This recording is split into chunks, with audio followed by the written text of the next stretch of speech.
Hello, dearest Jet. I'm back with another plant update. Although, to be honest, I think the plant update is secondary to my very deep desire just to talk to you. But I can do both at the same time, and I like doing both at the same time, and hopefully you like doing both at the same time. So here we go. I wish I would have been out here when I had more light, but I wasn't quite ready yet, so we're just going to do the best that we can do. This is Big E. He's not quite as robust as I thought he would be at this point, but it does get a little chilly here in the Pacific Northwest, and that might be holding him back. But he has quite a few buds going on, blooms actually. So I believe he's doing the best that he can. You go, little boy. And here we have Rosemary. She is doing quite well. I really like these little curlicue things. I don't know if those are natural or if that is a consequence of the supplemental lighting I've been giving her, but they're all over the place.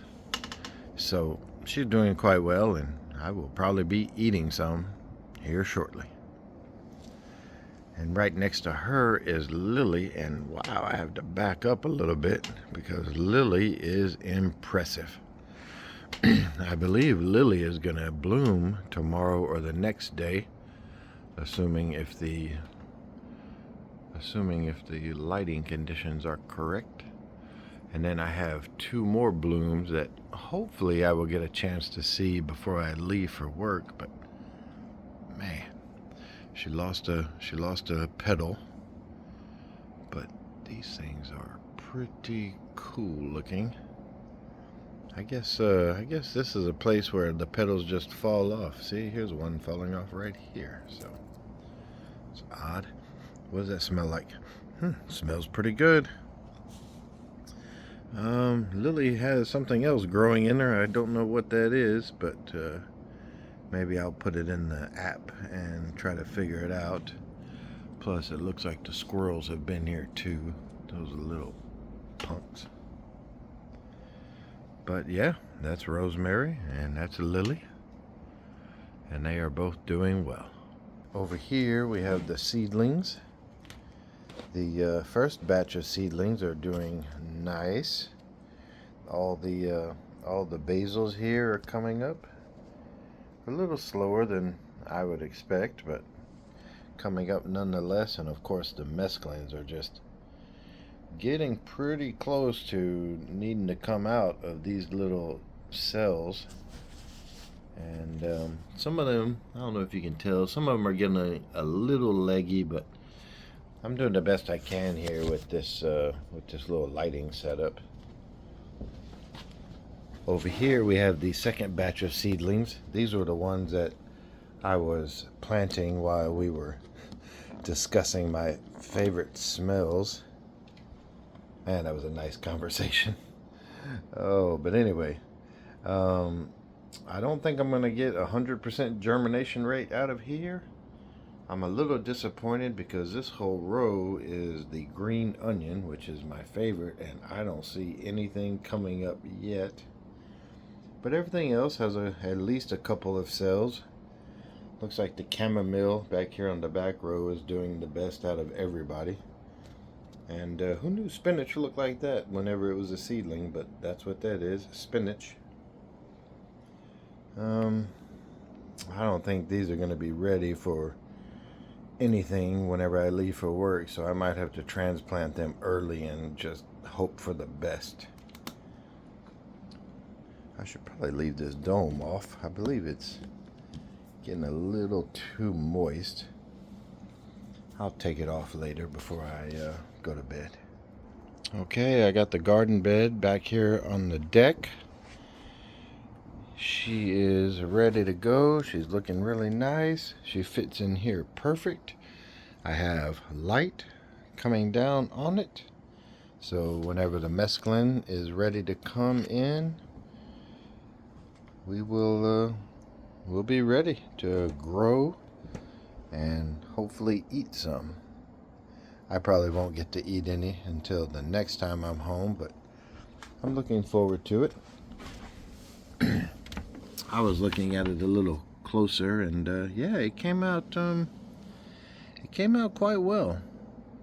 All things considered, my carpentry skills are not the absolute best, but for me, doing it and having my level of skills and making it out of the wood that I made it out of, I think it did pretty good. Plus, it smells really, really good. And it has a sign. This is the Coral Gardens Farm to Table. This was inspired by you-know-who. So, there we have a raised garden bed, and I am quite proud of it. Over here we have Jet number 2. She is doing well, very healthy. I don't know if she's going to make more blooms, but the blooms are still here and looking quite well. Bees buzzing around here all the time, so that's pretty nice. The sunflower is taller than Jet number 2 by itself. I might transplant that out in the yard and see if I can actually grow a sunflower out of it. But yeah, she's looking pretty good. The colors aren't as vibrant as they were when I first got here, but some of that might have a little bit to do with the light, and some of it just might be because it's a little cold. It's colder here than it was getting at the store, I'm sure. Over here I still have this unknown. It's still alive. I might need to cull one of these stems, but I don't think this is going to bloom this year. There was a bloom. It was really, really small. It came and went, but hopefully it'll bloom again, and I need to check and see if this is an annual or a perennial. And I like this little picture on here. I guess that means that deer will not eat this thing. I'm not sure what that picture is. Anyway, here we have Maria Calla, excuse me. And I don't know if you notice, I mean, she's still growing quite well, but she's quite a bit skinnier. And the problem is the squirrels came and they dug all this stuff up and they broke a bunch of her stems. In fact, there they are. They are quite a bit disappointing, but man, they looked really, really nice. What a shame. I don't know what this girl's name is. This girl's name will either be Shasta or it will be Daisy, because this is a Shasta daisy. She is looking quite well. She's got plenty of blooms popping out that I should be able to see before I leave to go back to work. Here is this leftover vagabond from last year, still kicking. The cilantro is definitely bolting. It hasn't flowered yet, although it looks like it might be fixing the flower right there. So that'll be exciting. Here is the first basil that I planted this year, and I just had to go ahead and cut that off. It was not doing well. I think the roots got waterlogged, so I repotted it and trimmed it a little bit, and now I'm gonna try to get this one little stem to grow. And Jimmy, well, what can I say? But Jimmy is still Jimmy. His flowers are still there. They've lost their little purple phallic parts, but flowers are still there. I'm thinking about possibly trying to propagate this guy, because we have a few stems, but I think I can get a lot more. And as well as he grew last year, should be all right. Although he still doesn't look entirely healthy. Some parts of him do look healthier than others, but he's doing his best, persevering. And here is Steve. I mean, what can I say about Steve other than he is absolutely exploding in blooms everywhere since I picked off all the fuchsia berries. It's helped out by, he has his own light. I had to put this, I didn't have to, but I put this little shade on, light shade, because these lights are actually kind of bright, and I live up on a hill, and the neighbors, if they're looking up at my house, they would be seeing up into that light, and it's quite blinding actually. So I'm just trying to be a polite neighbor. He might need some water tomorrow.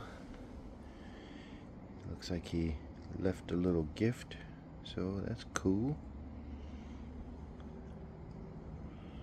Let me put that right there. Up next, a greenhouse tour. Okay, I'm back. We are inside the greenhouse. I don't really know if you would call it a greenhouse, more of a shelter maybe. But it's fully lit. The lighting is complete. I have 5 lights in here. 1, 2, 3, 4, 5, 6, 7, 8. No, 9 lights in here. There are 9 lights in here. Each shelf, top and bottom, has its own light, and there are 2. And then I have a light right here for anything that I need to put here in the center. There is a fan right there, so we can keep airflow. Okay, and I also have a little planter box here. This is a small one, and then I have a bigger one here, and I believe the basil that I'm growing from seeds will probably end up in there, although I can't say for certain.